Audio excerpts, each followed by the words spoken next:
Regardless, I am the person that will make the baby, so I'm going to have to take time off of work. Even though I will be the one staying and working while, my husband stays home, it might be a blow to me career-wise. That might, just ruin my momentum for making more money for a little bit. So I just think that needs to be acknowledged up front. And I also want to say that not everybody is guaranteed leave. I'm very lucky. I get 6 months of maternity leave, actually, which is just unheard of. It's phenomenal, and that should be the standard. Fully paid, by the way. A lot of people don't know that like fully paid leave is not a guarantee in America. A lot of people have babies and go back in a week because they have to. They don't have an option. Having a baby is also expensive. Hospital bills are expensive. Not everybody has fantastic insurance, and regardless, like, it's just expensive. You have follow-up appointments you have to do. You might have complications. It can just add a lot to your bills, so that's something else that needs to be taken into consideration. But okay, all of this aside, the child is born, everything's good, and I am back to work. This is how our finances will be broken down. Okay, so at a $91,000 salary, I am making $7,780 a month roughly. We immediately have to subtract $2,210 for taxes. I currently put $200 into my 401k every single paycheck, so that's twice a month. $400 total, but because my spouse also won't be working, he will not be able to contribute to his own retirement fund because he's not making any money. So I'm going to go ahead and contribute money to him as well, because he deserves to have a retirement plan too, especially, if we get divorced. He labored in our home. He deserves to have financial security as he gets older. So anyway,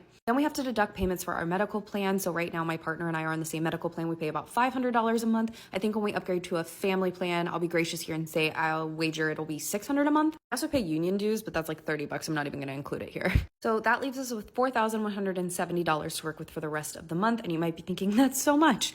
Okay, let's do the math. So our rent for a 2-bedroom, 2-bath apartment is $2,150.